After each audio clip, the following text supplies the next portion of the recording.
thinking about Labor Day and the men and women who fought for wages, safe working conditions, dignity on the job, and the opportunity to provide for their families, wondering when talk about progress, what are we really talking about? Are we talking about roads and buildings, economic growth and investment, technology and infrastructure? Or are we really talking about people? Because every great nation, every successful economy, and every transformative period in history seems to have one thing in common: people who are prepared, people who are empowered, and people who believe they could contribute to something bigger than themselves. And the good got me wondering, if people are the power behind progress, then what role does labor play in activating that power? Now that's something to think about.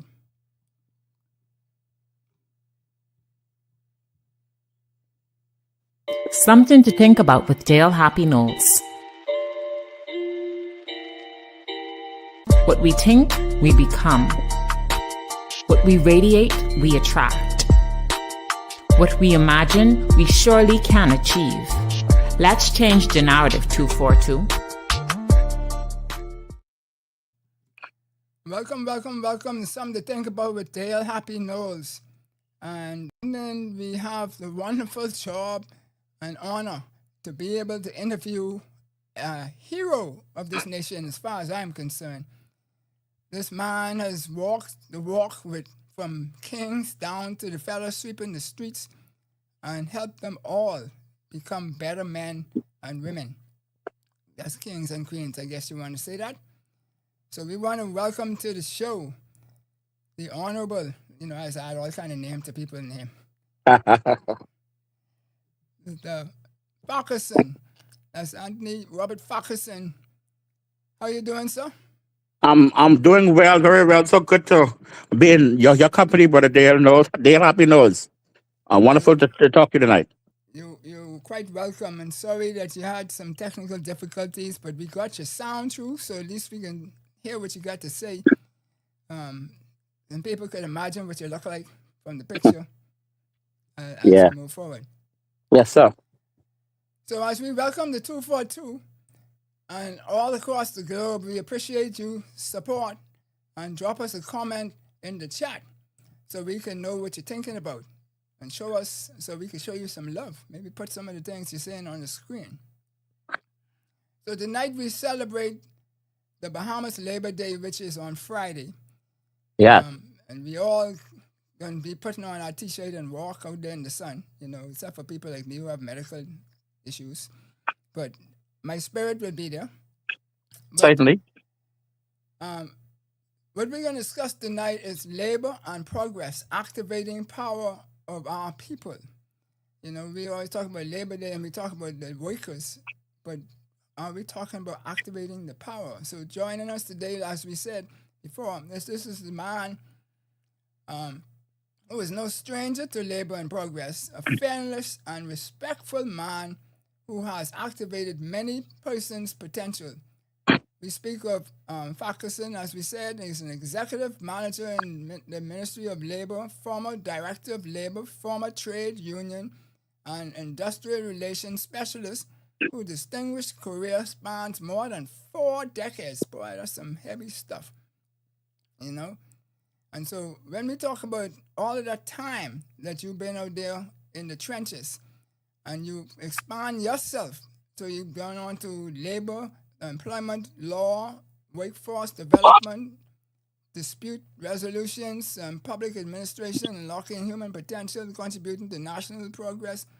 All these big things to do. But most important to me, Faki, you know what that is? If I could call you Faki tonight? Yes, sir. Yes, sir. You are my big left-hander. Yes. Hey, you remember those days, right? Yeah, we go back to them time and we used to have some spirited conversations under the tree after our big games when people didn't believe we could beat up on them as a little small Bataku.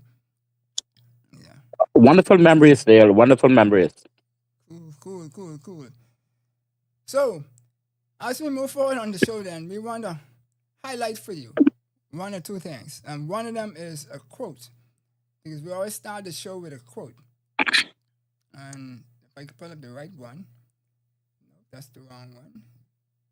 I pull up. This should go. Yeah. Okay. Progress. So progress is not measured solely by what a nation builds, but by what its people become. When people are prepared, empowered, and inspired to contribute beyond their perceived capacity, labor becomes more than work. It becomes a force for national transformation. No? There certainly, I endorse that comment. I endorse that quotation. I believe it speaks volumes of where we are today as a people, where we are today as a nation. Mm-hmm. Because nothing can be produced without labor. Labor is one of the fundamental factors of production. Mm-hmm. You need land, you need capital, and you need labor, and you need entrepreneurship. Those four principal things are critical to producing anything. I don't care what you have to produce. Mm-hmm. If any of those components are missing, you will fail. And it just so happens they're the term, hey, progress. Mm-hmm. And that's why this quote is so important. How do we measure progress? In today's society, this word is thrown around so often.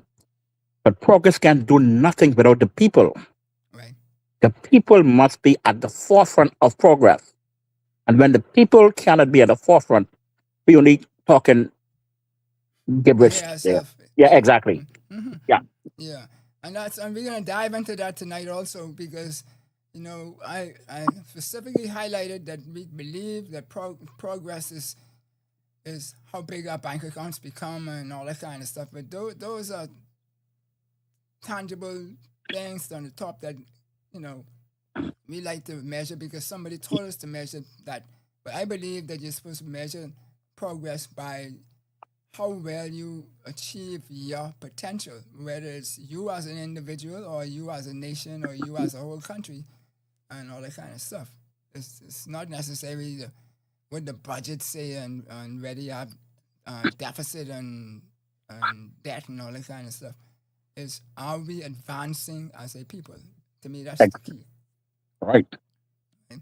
So we have this question for our guests, our audience. And so, like I said, we welcome you all over the 242, which spreads across the world. And 242 for us is not necessarily citizens, but people who support the Bahamas. And so we say, when you hear the word labor and progress, what comes to mind and how have you seen the relationship shape the Bahamas over the course of your career? All right? So that's one of the questions I have for the audience. And the other question is, what does labor need to do today to help activate the full potential of our people as the Bahamas advances towards greater prosperity and opportunities of the future? So we have those two questions for you, and if you tell us some things about that, then we could get some of your comments on screen. And also, there might be some things coming your way in the future. So we look forward to hearing from what you got to say. Very interesting questions there. Mm-hmm. Very dynamic. Cool. Appreciate that. So let's go back to, I guess if I could do it. How you do it? Bam. Yeah, that's me. All right. So, Faki, let me ask you this question first, right? Labor built the Bahamas is we inherited. What kind of labor force must we build to create the Bahamas we aspire to become? Wow. Dale, as you know, the Bahamas labor force has changed dramatically over the past 48 decades. Yeah. That will remind us that it was on June 1st, 1956, that Ronald Fox had the first Labor Day March. Um, through the struggles, through the decades, from then to now, Mm-hmm. the labor force itself has been able to transform the Bahamas from a small fishing village into the talk of the Caribbean. No longer should we confine our labor force to simply thinking inside the Bahamas. Mm-hmm. Our labor force must be global. The last statistics revealed by the Department of Statistics speaks about our total labor force is about 214,000 people who work in the day. Wow. Mm-hmm. Um, Half. Mm-hmm. that's about a little more than 50% of what we have of the population. Mm-hmm. Our greatest weakness there today is many of the people in our labor force does not possess the skills necessary Mm-hmm. to take the Bahamas to the next level. And thus, we have to import certain skills. Right. Okay. And as we speak today, Dale, those skills are being transformed as we speak. We hear about AI. Mm-hmm. AI is going to change the very scope of how we think of work. No longer can we in the Bahamas rely on going to high school and coming out with mediocre skills. Mm-hmm. No longer can we invest in our children's education and send them off to universities in North America and Europe and around the world without having the ability to let them transform as they go along. Mm-hmm. Today, Dale, we have persons who are living in Andros. Listen to this. Mm-hmm. Being contracted by companies in Canada, United States, to provide a service not only in New Providence, but in Germany. Right. Okay. We did think about that 20 years ago. Mm-hmm. So the labor force themselves have to be willing to look at labor globally. Mm-hmm. Let's not forget, though, Dale, there are some things that AI can do, Right. and we must accept that. No care how much technology we have, AI cannot lay a marble tile in your kitchen. Mm-hmm. AI can't do that. So we Right. gonna have to give the humans the skills to do that. Right. AI cannot go under a ship at the shipyard in Grand Bahama Mm-hmm. and well things underwater to make sure that ship is safe. Right. We need trained, certified, skilled Bahamians to do that. Right. Because if we don't, you have to go there. The non-Bahamians who are qualified and skilled to do that will be brought in to perform those tasks. Yeah. So we have to create a balance there.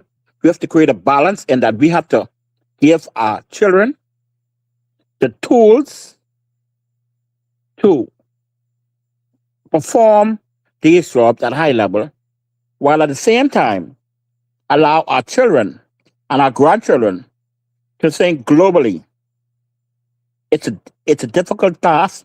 It's an awesome task, but that's how we as a nation will grow. Yeah. So I think it was Einstein said we can solve the problem or the challenge that we are in now today using the same thinking that got us into that problem, right? So that's part of the thing I think is what needs to happen, because we talk about the wider scope of the nation may not have those skills that you just mentioned, but we have people who do, and sometimes we get in our own way of not allowing them to expand themselves and to use their tools. So I think that mindset needs to be across the board that we need to be able to tap into and to change. Yes, I call certainly. it change in the narrative. That's why I always keep talking about that, right? Yeah, Dale, you're quite correct. We have, I call them dinosaurs, eh? We have people both in the private sector and sadly the public sector, Mm-hmm. but still thinking the 1960 mentality to run 60s. 1960s, 1950s mentality to Wow. run a village in the Bahamas in the 21st century and beyond. Mm-hmm. I mean, how can you expect to perform in a job and you don't know how to use a computer? Mm-hmm. I go in office today and see managers and certain level people walk around with books. And that has passed there. You have things between your mobile phone and all of the different devices Yep. that are available. Yeah. And they keep technology and they are demanding that the youth of the nation follow them. But many of you have passed them and beyond. Yeah. Well, Sadly. one of the key things is Generation Y and Z are pretty much born digital. So, everything is natural to them. So we need to engage them also. So to try and move this thing, get some of their thinking in the process of how to do this evolution and transformation from the 60s mindset to, like you say, the 21st century mindset now. So the next question I have for you is, we celebrate buildings, airports, roads, resorts as symbols of progress. Why do nations invest so much in physical infrastructure but often underinvest in human infrastructure? Or Yeah. human capital, I should say. Because of this mentality of the 19, as we said earlier, Dale, there's a term I want to bring to your attention. Something called decent work. Eh? Decent work is decent work sums up the aspirations of a people in their working life. It involves opportunities for work that is productive and delivers a fair income, security in the workplace, social protection for families, better prospect for personal development and social integration, Mm-hmm. freedom for people to express their concerns, organize and participate in decisions that affect them, their lives, and equality of opportunity and treatment for all women and men. Equal work is a concept that is being pushed right now by the International Labor Organization, and it's Mm-hmm. widespread in our country. The concept of equal work means exactly what you said there. Let's stop thinking about roads and buildings. Let's start thinking about opportunities. Let's start thinking about productivity. Mm-hmm. Let's start thinking about social protection of our families in the world of work. Why? Why in today's society should we limit ourselves to building a road or building an airport?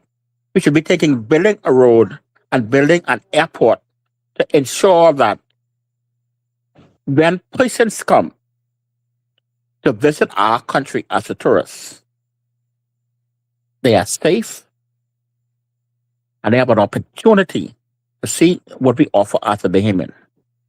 Why should we think about a building if that building is not a building designed to be, what's the word Leon Williams used to use, 21st century? Mm-hmm. I mean, a building that talks to you, Right. Mm-hmm. a building that talks to you. Why should we limit ourselves to thinking that the Bahamas can't have vehicles where you don't need a driver ahead anymore? Right. Uh-uh. We limit ourselves in these small things. We have to think big in our country. And thinking big is what our young people is being taught in our universities today. Right. Yeah. And that's what I always tell people, that you're only as big as you think. So, think big. The most thing people could tell you is no. And then you just have to find a way to adapt to the environment that they're allowing you to perform in, but continue to stretch the environment. Yeah. If you don't challenge it, then people stay in their comfort zone, who making a bunch of money and they happy, but nobody else is happy, and then we complain why there's so much trouble on the streets. Right. We as nations, you ask the question about why do nations invest, eh? Mm-hmm. We have to invest, continue to invest in the infrastructure, continue to build the roads, continue to build the airports, but we need to invest in having to rethink our education system. Um, we have an education system there that I don't understand it. Knows that young James, does not have at this time in life the skills to become a, a doctor, Mm-hmm. a surgeon, a chartered accountant. We know from grade 9, we see James. James is good with his hands. Mm-hmm. James is good at doing things. Why can't we transform our educational system to identify James' strengths, identify James' weaknesses, and channel James into some program from an early age? So Right. by the time he reaches grade 12, he'll become certified. He can become certified in laying a marble tile. He can become certified in underwater welling. And when he leaves high school at age 17, 18, he can go into the workforce and he can earn a reasonable standard of living to give him and his family a chance to obtain decent work. I think it's starting now, and that's what Hey Progress does, eh? Right. Right. Uh, uh, um, ETVI has implemented some programs similar to this. Yeah. The present administration has begun the process of identifying special schools, but more has to happen. It has to Right. happen more quickly. It's not happening enough. I Right. can tell you, uh, we have people, high school students in today's world, learning about which Rogers. Yeah. Uh, um, why can't we find a way to teach them in grade 9 or grade 10 the beginning of how to do simple welding or plumbing? You know what a skilled plumber makes in the country today, Dale? We have I know. non-behemoths. We have I know. non-behemoths I know in it's this more than country. me. Yeah. We have more behemoths in this country. We have foreigners in this country Mm-hmm. doing things like that and making $50 an hour. Right. And what we need is to find a way to certify. You don't need a bachelor's degree to do that. Right. Yeah. My brother was on the show a couple of months back, and he said the same thing, that we Yeah. need the skilled people. And the thing was that we had craftsmen before we had political power, Yep. and when we went to that, and then everybody saw the moon as what we should ascribe to, then we figured we don't need to do the craftsman stuff no more. Yeah. We could only become the white collar professional. Uh, yeah. But we need to balance. It's a balance, It's a and balance. And it's starting. Let me just say this, it's starting. yeah. It's starting because in on the 6th of December 2021, the governor of the Bahamas signed a memorandum of understanding with the International Labour Organization for the Bahamas Decent Work Country Program 2021 to 2026. This Mm-hmm. program came about as the hard work and toil of the National Tripartite Council. When we went through that entire COVID, that 18 months of COVID, the NTC produced what we call the Bahamas Decent Work Country Program 2021 to 2026. That program set out 3 key priorities for the development of the Bahamas labor force to produce the decent work. Karen Martin led that charge. Job and skills, Mm-hmm. social dialogue, and governance. Those were the 3 priority areas which we feel over the next 5 years between 2021 and 2026 the Bahamas should concentrate on. And some wonderful things has come out of that program there. Mm-hmm. Out of that program, developed the National Apprenticeship Program.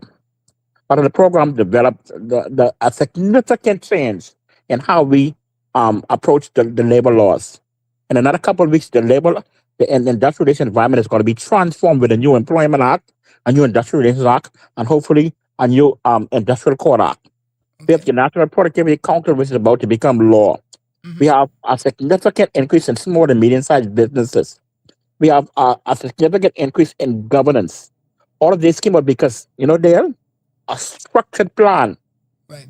a plan that laid out skills, it laid out outcomes, and I'm glad to say that because of the persistence of the Minister of Labor, and I could call it an imperial overall, Mhm. who insisted that labor, the employer, and the government work as a team to make sure that the Decent Work Country program came into fruition. Mm. And a number of programs came out of the Decent Working program to the point where we have the maritime sector, we have the construction sector, we have the medical and allied services sector, all have today young Bahamians who are being trained, are being given skills and tools, listen to this, Dale, and are being paid while they're doing it. Mhm. Mhm. We are about to launch what we call the National Productivity and Innovative Council, where we have to stop talking about always wanting and not increasing productivity at a national level. Right. Mhm. We have to increase our productivity. The trade, I love my trade union brothers. I came from trade union movement, Yeah. but Yeah. Yeah. we Yeah. are not producing enough because too many people find a way to reduce productivity. And the issue of productivity must be a national level. It must be Yeah. approached with a national impact. And all of Yeah. these things, I think, there is what is needed in our country. Yeah, and you, I don't know if you touched on it, but there's also a need from the private sector to invest in these youth because they complain about what comes out of the schools, but I don't know what percentage or if that's growing. Where Dale, I am we so know, happy but to report. individuals do it, Uh, but I don't know about the whole sector. Yeah. I'm happy to report, Dale. The Hmm. private sector in this country is on board. Great, The great, Bahamas great. Chamber of Hmm. Commerce and Employers Confederation is on Hmm. board 100%. They are being at the forefront at the planning of this. I can say Great. without a starting, they are involved in the productivity issue, they're involved Right, in the National Productivity Council, they're involved in small and medium sized businesses. They have been on board with the government and with the trade union movement. For the first time in years, we have the right. three social partners working together in sync. That hasn't happened in a very long time. That's progress there. That's progression. That's prosperity can happen with that. Yeah. Yeah. So, is labor merely a factor of production because we're talking about production, or is it a mechanism through which a society converts human potential into national prosperity? I think while initially it was a factor, I think it more laying toward the latter deal. Okay. It is no longer a factor of production. I think it has been transformed into a mechanism which a society converts human potential into national prosperity. And I don't know where you pen those words from there, but Mm-hmm. that is 100% on point. When Yeah, we look this at is labor, logical thinking. yeah, we look at labor 25 years ago, Dale, in BTC, we Mm-hmm. go to the table as a union, we tell management, um, we want this amount of money, we want this amount of increase. Right. And if we didn't get it, then we go in and win the road, we can strike it through again. We have to think differently now. We have to think, Yeah. okay, now, how in heaven's name can I go demand a 15% increase, this increase in revenue, and you are not helping to grow the pie? Right. We have to Yeah. work together to increase productivity, increase efficiency, grow the pie together, and transform it from maybe a factor of production into converting human capital into national prosperity. When we succeed at an enterprise level, we Mm-hmm. succeed at a national level. Yeah. And so all trade unionists, I can tell you from the listen, and this I think this is the greatest fear for trade unionists today. I can say this without fear of fashion. They have to begin to change their mindset from looking at labor only as a factor of production and transforming it into national prosperity. Yeah. And how that happens? Education. Right. Education, information. Sharing of it. And the National Tripartite Council is the mechanism in law how it can be done. Cool. So, man, that's great to hear, right? And so, that would make some of these other questions I have on the table flow even better, right? Because you build a foundation just now, not just now, but I mean through the whole show, that should be able to embark on the rest of this. So if the greatest natural resource for the Bahamas is not beneath the soil or within our waters, but within our people, which is what I strongly believe, and that's why I believe the flag has such the big triangle in it and what it speaks to. How should that change the way we think about development? Because when we get these foreign direct investments, we always hear about jobs. Yeah, jobs are needed because those might who's going to benefit from those jobs, and the most part are those who are less equipped possibly to fulfill some of the higher skilled jobs, etc. In other disciplines. But it can't just be about jobs. We have to be able to create capacity in ownership along the way. So when we look at this, how should that change the way we think about development? There's an ILO convention called ILO Convention 144. Okay. And ILO Convention 144 speaks to international consultation on national issues. So when these FTIs, foreign direct investors, come to the Bahamas, Mm-hmm. when they sit around the table with our policymakers, they should not only sit around the table with our policymakers, our union should be represented, our private sector should be represented, everybody should be represented, and we should preach, yeah, you come in here, we welcome you in our country, we welcome your investment. Right. But listen, man, we only don't want to be the general manager of the hotel. Want to be able for you to then, after a couple of years, allow the Bahamians have an opportunity to own part of the business. It is our country that you're developing it. But you say a Not couple only, of years. I think that yeah, should be from day one. Because I exactly. believe up to 60% Mm, should be offered. And I mean, we will never take up 60% of everything because we don't have the capacity yet. But at least it will start building wealth. and they are not only do we, because I've seen it done through employee stock ownership plans, eh? Yeah. I've seen it done through many sorts of mechanism. Give the worker in that company an opportunity to own a part of the business, Right. to offer them stock options. We would love to, instead of give me a salary increase of 3%, give me some shares in that company. Right. You create owners and entrepreneurs right there. And additionally, Dale, listen, man, you could give me an opportunity to give me a job. You know what you would also have me do?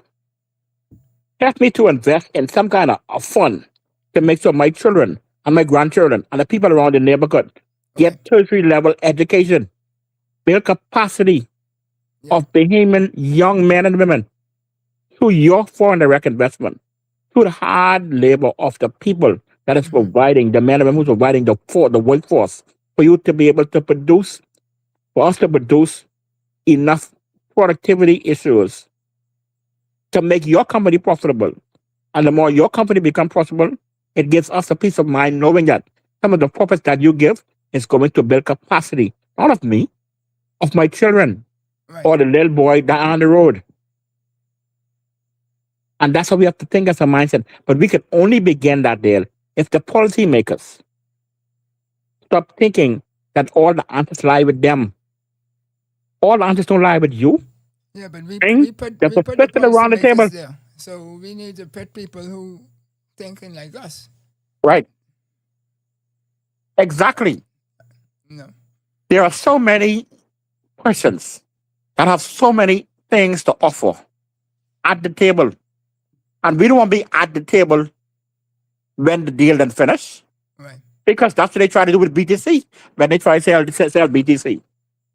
They wanted to bring us to the table when the deal is finished. We won't be to the table when the discussions start, to the entire discussions, and when the ink dry, we won't be right there.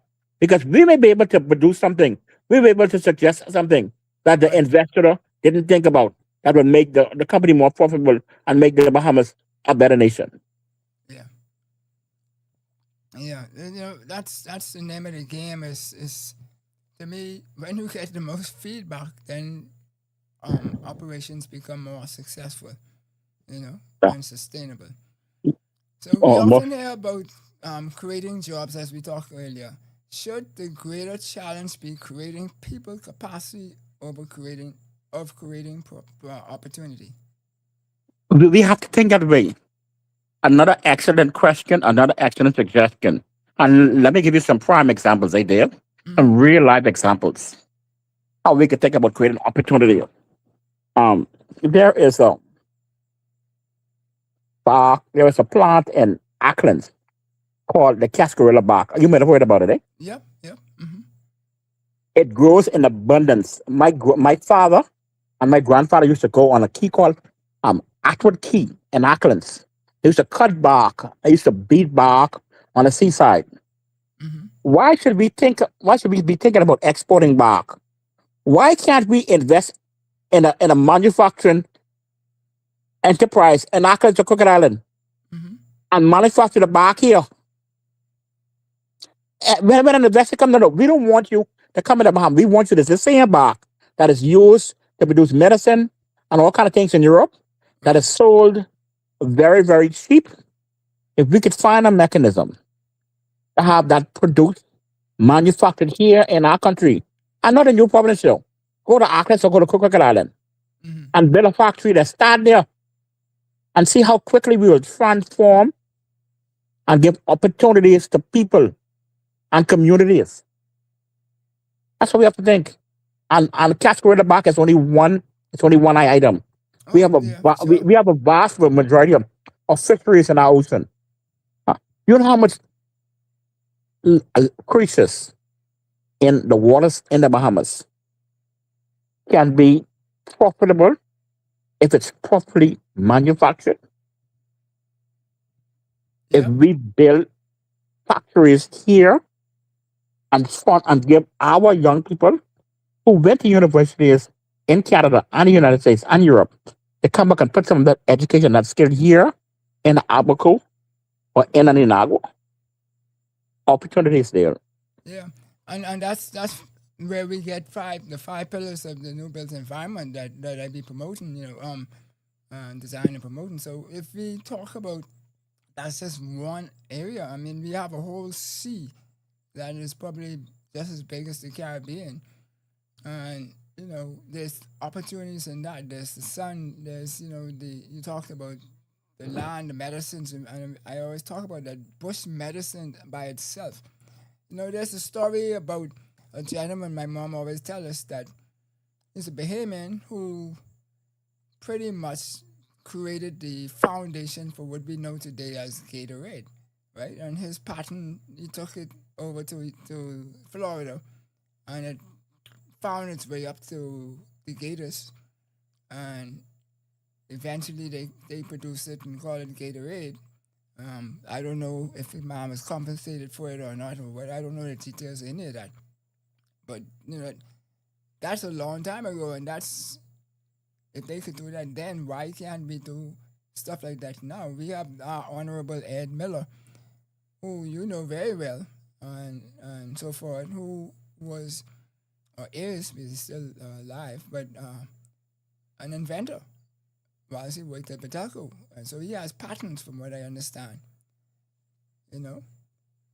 So all of those things make a difference. And so we should be able to tap into these things. Just like my nephew after COVID and trying to get a job, he went into doing welding and he was making a good chunk of change. Now he loves his basketball, so he's teaching basketball and all that kind of stuff in school. But There we have non-payments who mhm, today in Grand Bahama doing hay welding and making $45 an hour yeah, on a 40-hour work week. So hey, some doctors will make $50 an hour. hmm And then one of the greatest weaknesses we also have in this country. And I am in 2009, I was afforded an opportunity as a trade union leader to travel to a study tour of India, Malaysia, and Singapore. hmm And you know what each of those countries had? But the Bahamas didn't have a national plan.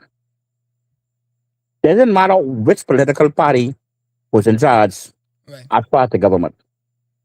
They collectively adopted a national plan. So the Indians knew how many doctors, how many accountants, They how need many engineers they needed over the next 50 years. right. And they tailored their policies to meet those goals. Sadly, in our country, I know one has been developed. One has been being developed. I think they call it the 40, say 2040 plan. 2040. Yeah. Yeah, I've been involved in those discussions. I think an excellent plan, but it's time to take it off paper and put it into reality there. Well, And the first and we part need, is we gotta mm, agree to that's what we're gonna do because there's still people who fighting it, right? yeah, Yeah. we But I don't can have the tell you political one thing though, maturity. Faki, these young people ain't gonna fight you, they can just take it. Yeah, Right? yeah, So if we don't pay attention to that, then we thinking we sovereign or savoring all of this power and wealth and this and stuff like that. And one day they can wake up and find out that they ain't got none of that. The young people got exactly, all of that, right? exactly. Because whilst they sitting down, enjoying the riches, these young people plotting and planning and learning as we go, right? They think they only fighting on the street and stuff like that, but that ain't true, right?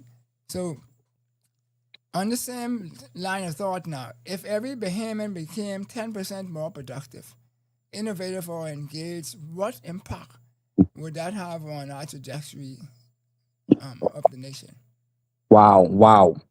What a question.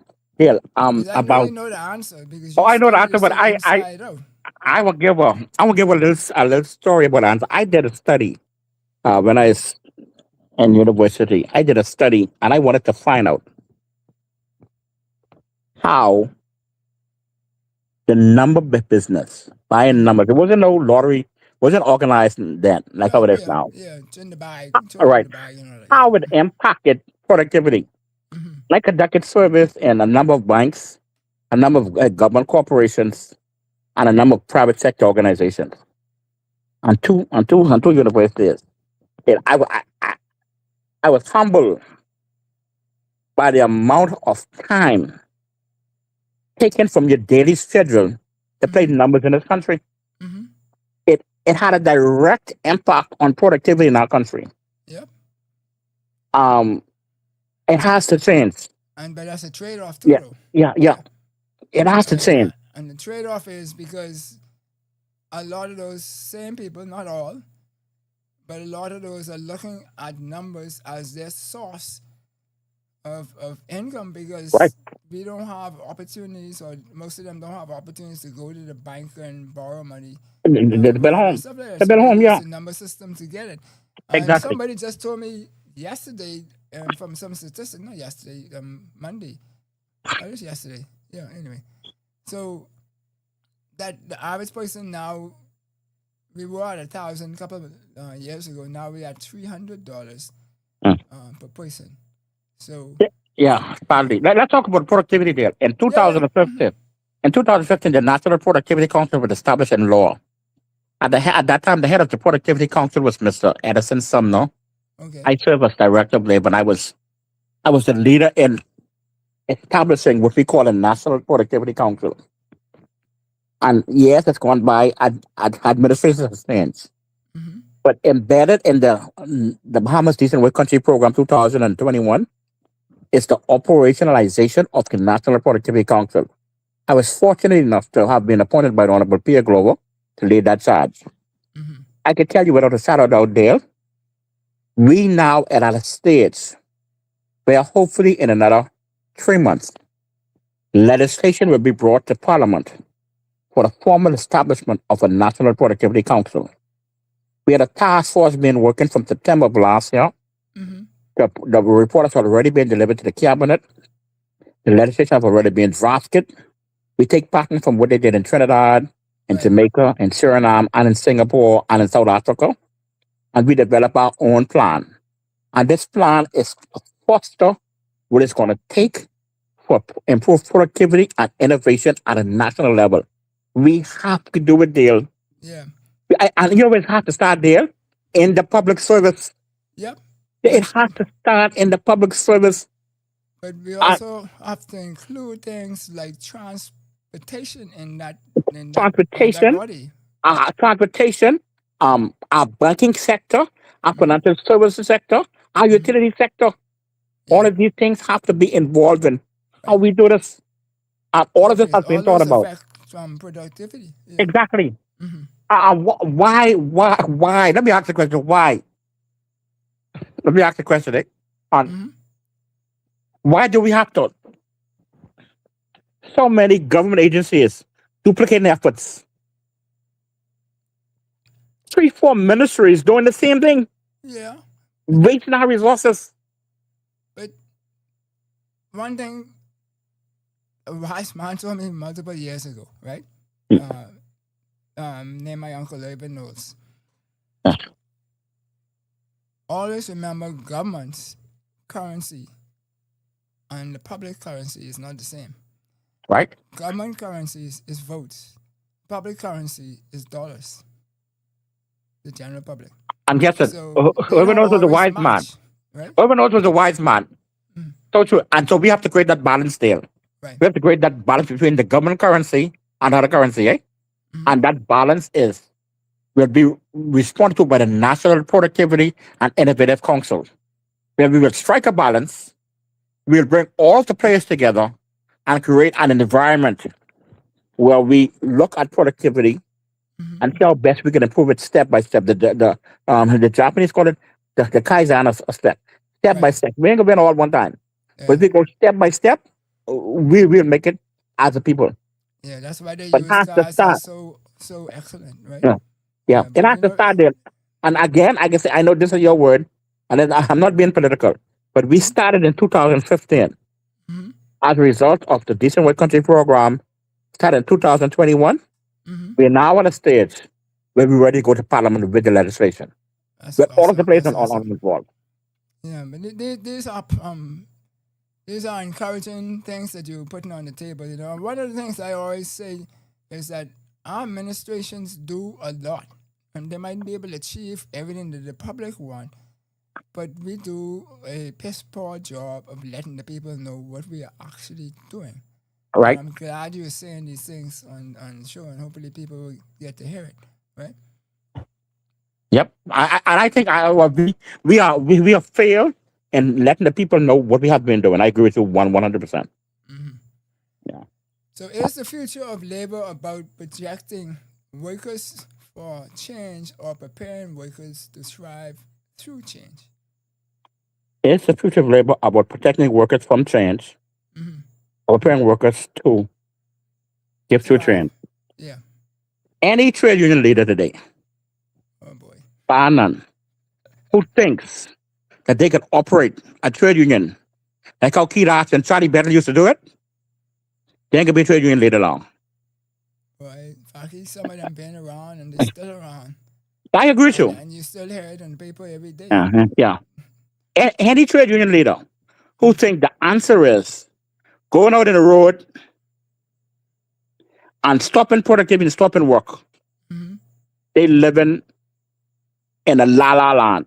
Did you remember back in the days when we was in BTC and we had a problem and we wasn't happy what BTC did? By the time used to go and cut telephone cable and cut 30 cable and all these big cables. They got calls coming outside right now. The most visible one I've ever seen was a cabinet catch a fire. Yeah. And the cabinet was something like 10 or 15 feet from the manhole, where the man was welding using his torch. Yeah. But anyway, so we have to think. So yes, the we have to think mindset differently. has to change, right? Have to change. Right? Trade union, listen, when is the trade union leaders, they need to go to school and learn accounts, learn financial statements, learn projections. They need to go able to find a work sit down around the table with the policymakers, with the owners of these operators, and say, let's see how we can work together to improve efficiency and productivity. Let's see how we could build this company to be more efficient. And on the other side there, the owners of these companies, the CEOs and the CFOs and the permanent secretaries and the policymakers have to sit down and begin to trust the leaders, have to share information with leaders. So, Faki, I ask you this, right? Yeah. Does any of the trade unions invest in any of the private sector? I'm not talking about the credit unions or anything like that. I'm talking about the regular traditional private sector. Because if they invest in those companies, then to me it would be stupid for them to cause non-production and they'd be cutting off their own money. So That is no.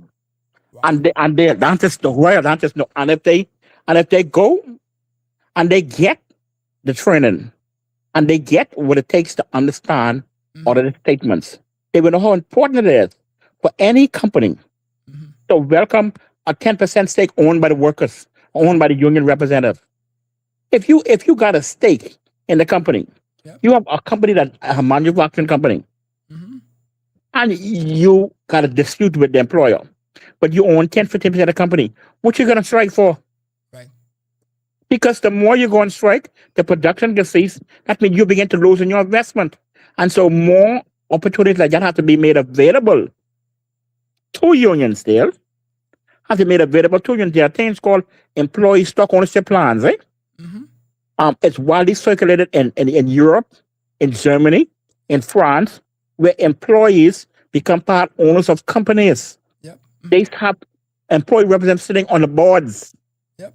Yep. Yeah. And they invest in those companies through the financial resources of its members.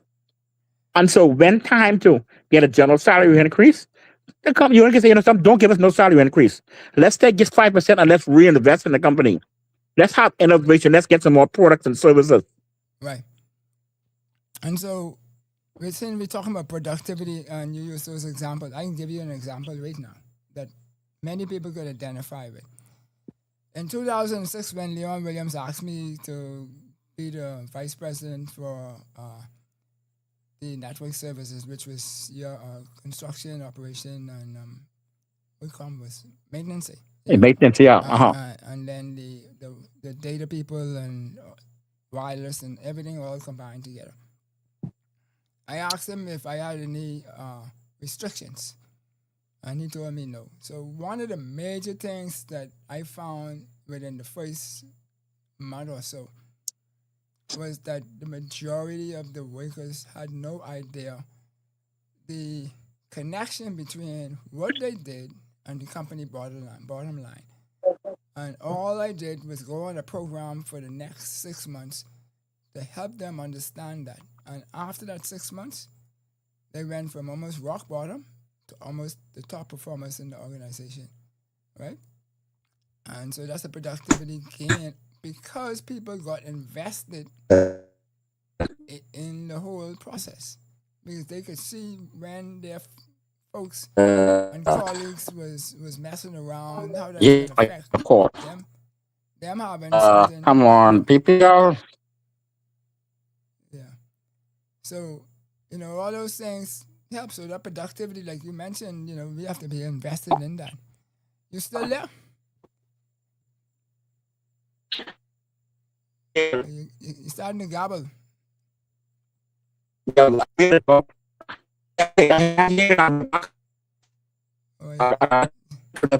in the tunnel now.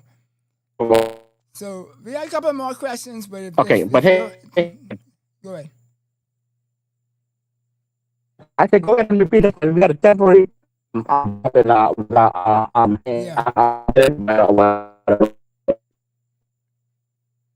Yeah, you're starting to sound like you're in the tunnel.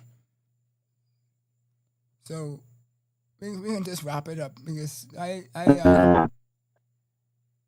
really have to bring you back to talk about some of these other things here on the table there. So, Faki, I want to really thank you for taking the time. I know you're a very busy man. You got all kind of things going on, and we look forward to during this window of time that you can continue to do the good work that you have been doing in labor. You have a successful Labor Day parade that is coming up.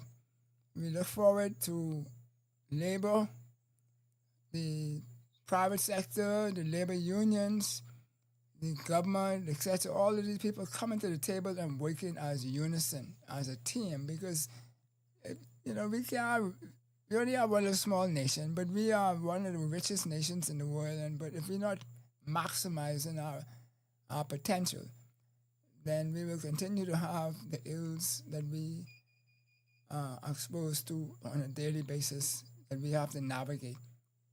And we could have those down to the next to nothing. So, as we say, we know that you had some technical difficulties today, and now we see that Murphy is coming back to grab the rest of everything that's happening. So I'm on behalf of the people out there and those who watch and listen, we thank you kindly for what you have offered today. And we look forward to knowing that, we always to be remembered that what we think we become, what we radiate, we attract, and what we imagine we surely can achieve. I'm Dale Happy Knowles, and I just want to know that we appreciate you 100% and so forth. So, Faki, I think you're back. You Yeah, got I'm back. Yeah, I'm back. Thanks. I want to Okay. call the company's name, but I want to call the company's name, but it's not the company what made you used to work for. No, no. All right. But if we get a couple more minutes, then we could just wrap Yeah, up these couple yeah, of questions I yeah. had. Yeah. Hey, go ahead, go ahead. I have some time. Go ahead. Yeah, yeah. All right. So, artificial intelligence and automation shape the global economy today. What human qualities will become more valuable than less valuable? Oh So, man, listen, Dale, we have to be proactive with this AI. mm-hmm, This AI is frightening. This AI has the potential of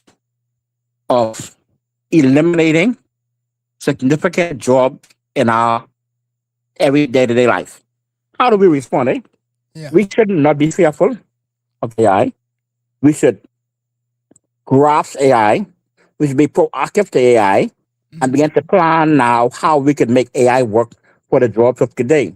right, Um, it is frightening to think that if you are simply if you're a telephone operator, mm-hmm, if you're someone who answers the switchboard right, in a business today, if you think you have that same job 5 years from now, mm-hmm, we're sadly mistaken right, because AI, through simple forms of AI, mm-hmm, is going to take your job and do the job more better than you, right, more productive than you, more efficient than you. So what do? You have to begin to understand what can I do? What an AI can I do? What can I do to cost me from answering the telephone and say, let me transfer you to this extension. How about you learn how to install AI, maintain AI, repair AI, do those things now. right, Certify yourself. Don't wait for someone to tell you, I'm sorry, we have to make your job redundant. right. And let me tell you this, and this is the frightening part. Trade unions have to lead the charge still Now that's very because frightening, and they yeah, have to lead yeah, the charge. Yeah, yeah. So they right, have to lead the charge. Trade unions stop got to worry about this and don't think about redundancy pay. You can't think right, about redundancy pay. So think right, about how I could transform my member, give them the tools and the skills necessary right. to work in that environment. Right, because we used to have the same argument when you were leading, and we used to say we needed to start doing these things from then. And so now it's even magnified and so forth. And so AI, yes, will take some jobs or make more jobs more efficient, but AI is a tool. And That's what however it is. we look at it, we always are the king of the tools. Once we Exactly. get rid of the fear and start looking at it and tweaking it for our benefit, Exactly. and that's the key right there. That what we need to do is to make it for our own benefit, you know, and Certainly. so forth. Certainly.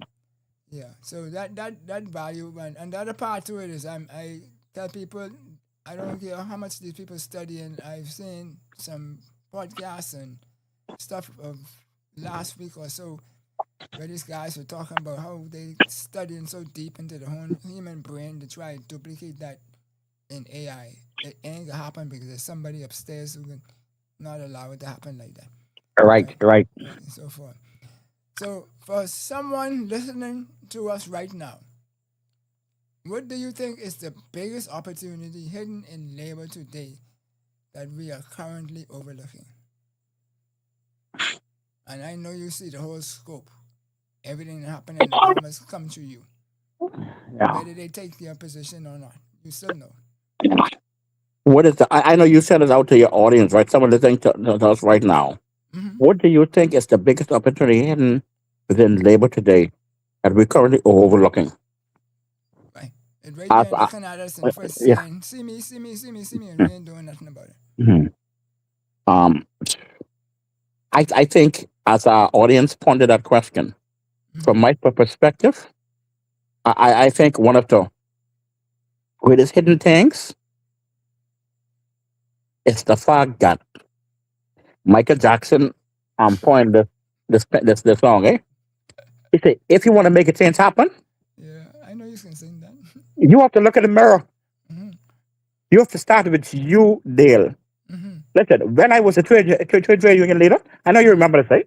Yeah. Cable Bahamas came on the scene, and Cable Bahamas was eating BTC's lunch. Mm-hmm. They was taking away our customers' regular. We trying to figure out why. And you know why? I wonder why Cable Bahamas was doing, Cable Bahamas and BTC, we had a 5-day work week, eh? Yeah. We used to work Monday to Friday. And when we come to work on Saturday and Sunday, we had a collective bargaining agreement. All right. Premium. They had to pay double time. Premium pay. Cable Bahamas designed their network. When you come, because so much people home on Saturday and Sunday, they Mm-hmm. send their technicians to your house on a Saturday and Sunday, and they pay them regular time. Right. And we had some people in our unions didn't see that was a problem. Yep. I said, we must change. I went to management. I said, no, no, no. We got to stop paying double time on Saturdays and Sundays. Mm-hmm. Because in order for us to compete, we have to compete with the customer, the other company. And similarly, in the world today, we have to start in the mirror. We have to, what am I doing wrong? Why am I not producing? Why do I have to come to work at, at 9 o'clock, Right. bring my lunch to work? I'm sorry, bring my breakfast to work, eat my breakfast. I actually start work at 9:20, 9:30. Mm-hmm. And then I got to go around to see who birthday it is today, what fall, before I even start producing. And then at 11 o'clock, I take my 15-minute break. And then at 12 o'clock, I get for lunch.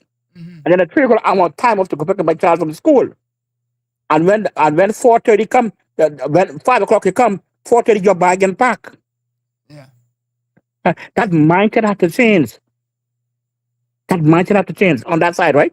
And Yeah. then on the other side, managers and executives have to craft the workforce and build the workforce on productivity And, and have productivity tied and rewards tied to productivity. and be flexible to the environment that they're Exactly. operating in. Yeah. How many of us, let me tell you one thing that COVID taught us, too much business can operate from home. Man, don't start me on that because I've been on the campaign for about Yeah, 20 years before COVID even reached. yeah, And I remember getting written back to me yeah, in letter form telling me what foolishness I talking about. yeah. You could save all kind of funds in a company if you design a work from home place. And they got to work from home. You can work from any place in the world today. Yep. You could work Mm-hmm. from any place in the world. I have a son who lives in the United States. He ain't been inside a block and brick building in years. Right. And we have to think that way. We think about innovation and competitiveness. Mm-hmm. It has to start with you and stop being fearful. When you look in the mirror and you see that fear come about change, we can't be worried about change. Change don't happen. Change will happen. It can We can't happen be for sure. fearful of change. It has to start with you. Look in the mirror. How can I improve my work? How can I be more productive? How can I help the citizens? How can I provide world-class service to the customers I face every day? But we're going more towards how can I help me versus Yeah, how can I help everybody else. And I think that's one of the major issues that we have so far.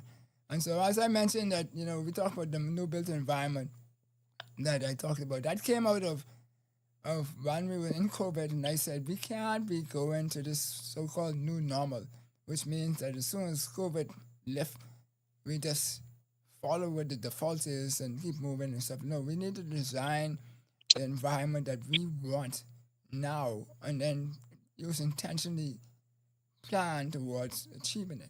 right? And so I got plenty pushback for that, Yep. right? Yep. People say I was anti-government and stuff. It had nothing to do with the government. It had to do with what we as a people, whether you were this side, that side, no side, whatever side, it didn't make a difference to me, right? And I think that's one of the things we struggle with sometimes is separating partisanship from people who just could be looking out for nationship, Yep. right? And so forth. So the new built environment identifies people as one of the pillars. Now we have the 5 pillars. What does the nation look like when it fully activates the power, What creativity, and potential of its people? what does a nation look like? Boy, that's a hard one there. It's difficult to look over that hilltop. I wrote I wrote something in 2000, and I did a comparison analysis Mm-hmm. of the industrialist environment in Germany, United Kingdom, and the Bahamas. And I dubbed that You need to paper. post these things in the chat, Yeah, man. yeah, yeah. Mm-hmm. I dubbed the paper just over the horizon. Mm-hmm. And I had a peek over the horizon, and I wanted to know what would the Bahamas look like. Answer the same question. This is in 2000 when I wrote this Mm-hmm. paper. And it was frightening to think there that we as a people wasn't ready. How do we get our people ready for the potential with creativity? How do we get our Mm-hmm. people ready? Innovation. We have to let our minds of our young people, of our youth, flow free. We have to take the shackles off those young people in these enterprises and give them the tools necessary to create new ways and new patterns of doing work. Mm-hmm. Um, um, let me give you a simple example. There, Mm-hmm. we have what we call in the Department of Labor Right. a process called an application for a notice of vacancy, Okay. where an employer Right. who needs a non-behemoth to work, Mm-hmm. they apply to the Department of Labor, Mm-hmm. and we determine to our database if any qualified behemoths are available. But there, the time frame, the red tape involvement is so tedious. Sometimes it takes 3, 4 weeks to determine if the qualified behemoth is available. Mm-hmm. That's annoying to business. It slows down business. Mm-hmm. We in the Department of Labor allowed our young people to say, "How could we fix it?" They came of it. They said, "Mr. Farquharson."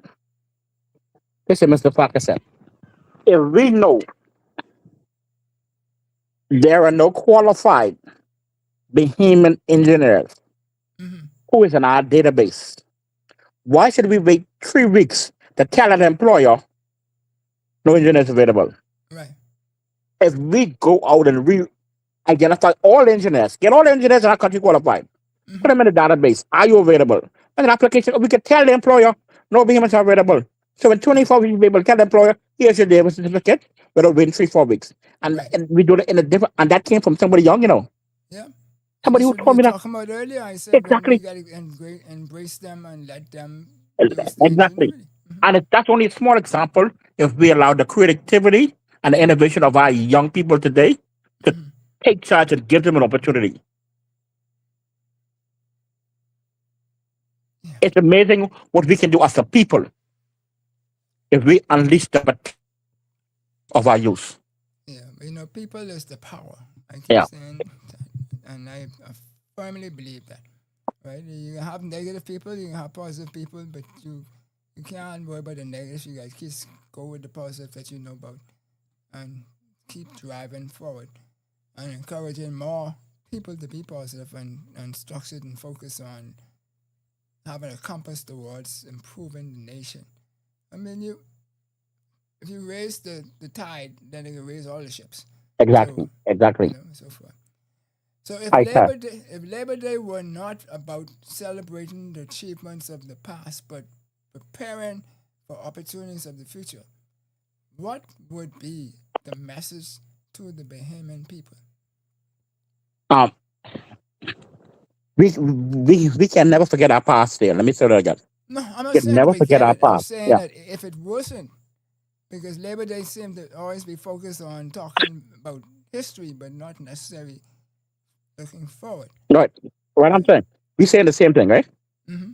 If we say that, but preparing for the opportunities of the future, that means it has to start with those persons that represent labor. Eh? Oh, yeah, Happy to yeah. know, happy to know there are some creative men and women in the labor movement that are already thinking this way. Mm-hmm. Sadly, Dale, there is too much of them still remain that are thinking what happens back. Let's do what we do in the 1960s, 1970s. Right. I call those, sadly, dinosaurs. They have to begin to transform their mind. Don't change it, no.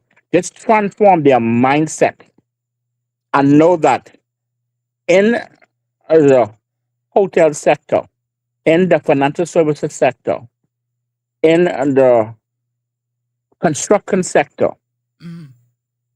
we must always remember the future. Yeah.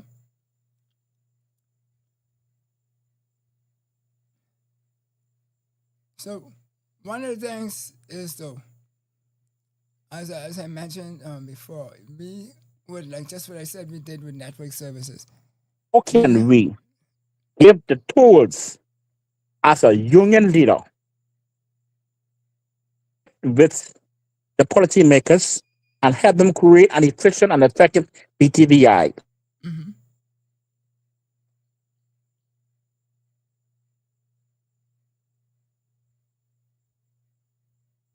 Starting to drop out. I guess them people with the other letters companies starting to get to you again. Oh boy.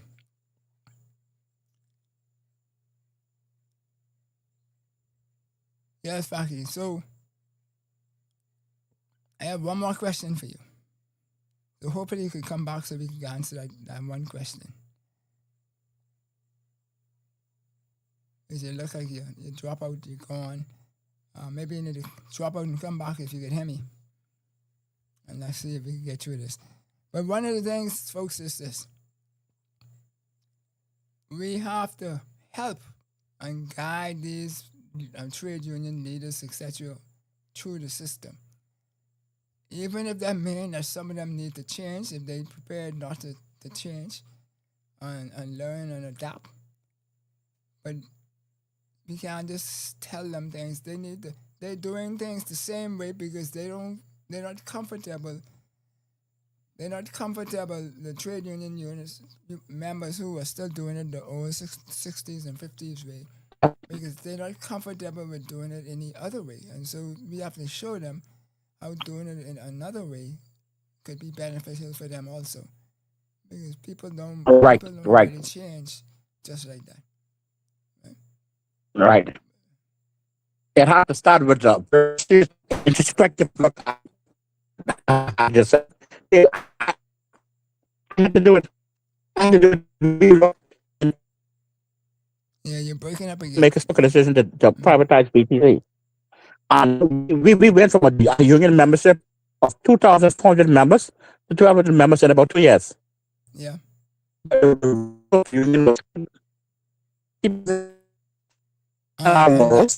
that's the 2,300 at that time in 2011, but that's not the number what was in 1999.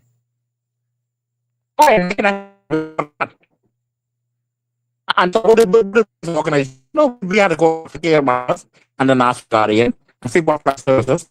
And we thought. You're breaking up, Faki. Maybe if you shift a little bit, you get a better signal. But you're breaking up.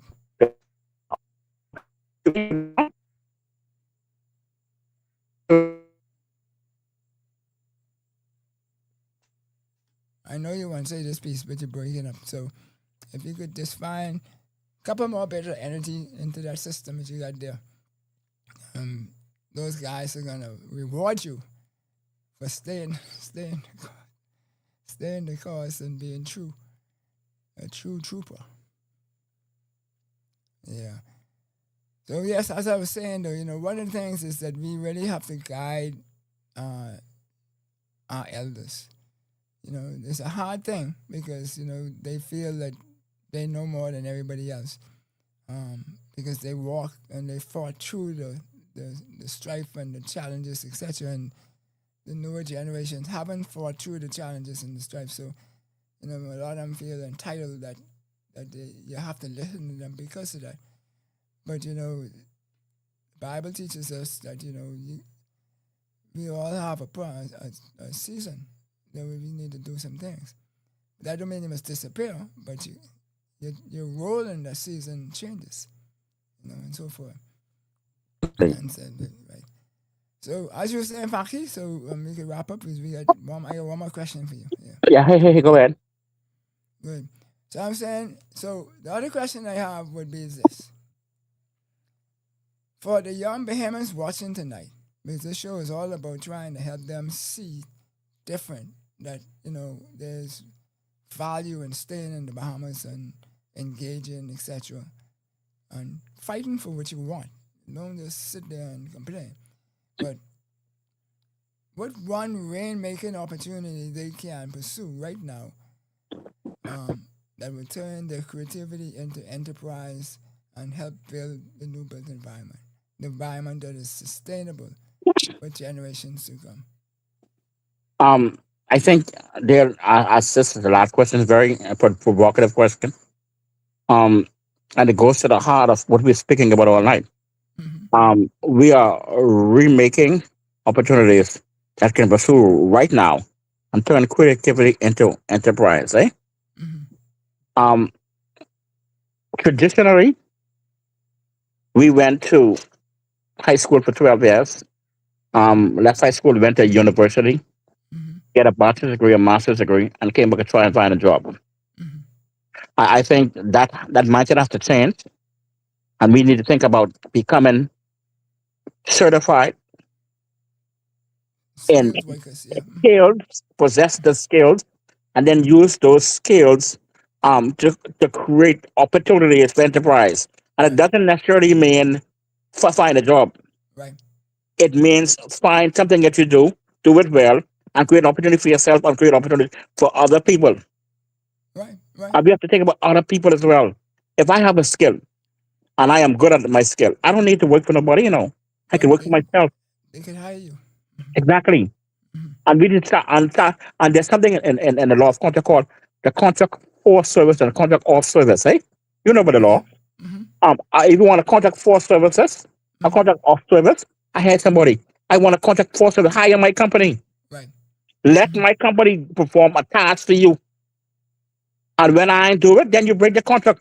And then base it on productivity and base it on innovation. The more I produce, the greater my reward should be. And if I don't produce, then I shouldn't be looking for no greater reward. Right. Creativity and innovation. It's good to have our children go in. Don't stop that. Right. That's good to make sure you get your bachelor's degree, you get your master's degree, get your PhD. But don't stop there. There are other ways to create enterprise through ownership, through entrepreneurship, using the creative talent, your God-given talent, to make the Bahamas a better place. That's awesome. Awesome. Well, we really appreciate you being here. And as I was saying earlier, when we thought we lost you for good, not you as a person, but off the internet. We thank you for sharing all these nuggets and sharing what you have been doing and what your teams and so forth has been doing in labor. Because a lot of people don't know. You said some things today that I didn't know. And I tend to ask too many questions, people tell me. But that's why I know so much. It's not that I smarter than nobody or nothing. I just ask a lot of questions, and so stuff people seem to want volunteer to tell me. Yeah. Right? And they're like, we have to do a better job and informing people of what we're doing. And I found I'm so happy that I was given an opportunity to share with you tonight on this wonderful forum that you have presented for us as young Bahamians here. I'm really appreciative of the opportunity, and I will do all that I can to make sure that the work that is being done in the Ministry of Labor, in the Department of Labor, is more it's shared more widely amongst our populace. Great. I appreciate that. And if there's anything I could do on this platform or professional platform to help, then you can always reach out and we could figure out what needs to happen in order to help advance this country, because that's the name of the game. To me, I want my quality of life in this country to improve. And one of the big ones to me is transport. You have to make sure transport is front and center on that committee that you talked about. Yes, sir. And so forth. Because that's the only way we can get productivity, particularly in Nassau. And between the islands too, because with the cost and freight and the rest to get between the islands is killing growth in some of the islands. Certainly. Right. Yeah. So okay, thank sir. you kindly. We appreciate you Yes. and so forth, and we'll go from there. God bless, sir. Right. All right. So, folks, you've been watching Something to Think About with Dale Happy Knowles. And this evening we've had, as I said, the Honorable Anthony Robert Farquharson. He's not honorable by house, but that's just me giving him respect, because I think he is at that level for the type of work that he's done in this country for more than 40 years, right? And so forth. When I came into Batago in 86, and so forth, and he was a mover and shaker from then. Not a tall fellow, but I guess his mouth was bigger than his height, but he used it and adapt skills and stuff, and I watch him advance and continually learning and upgrading himself. And he's been the director of labor, and now he's an executive manager in labor, doing with special projects. And the way I look at it is he is the man who is causing the execution to happen and steering people in the right direction. Whether that's his role or not, that's in practicality what's happening. So thank you all for sticking around with us and listening in and learning what we could learn today. Use the information, share it, like the page, drop whatever comments you want to drop in there. Try to keep them positive and productive, because that's what we're all about. We're not about negative stuff, right? So until next time, next week, when we hope to have another productive and energetic conversation that will help enlighten our nationry. Peace, love, and harmony. Enjoyed the show? Then subscribe to us for more educational and inspirational content. Ring the bell so you never miss a show. Let's change the narrative, 242.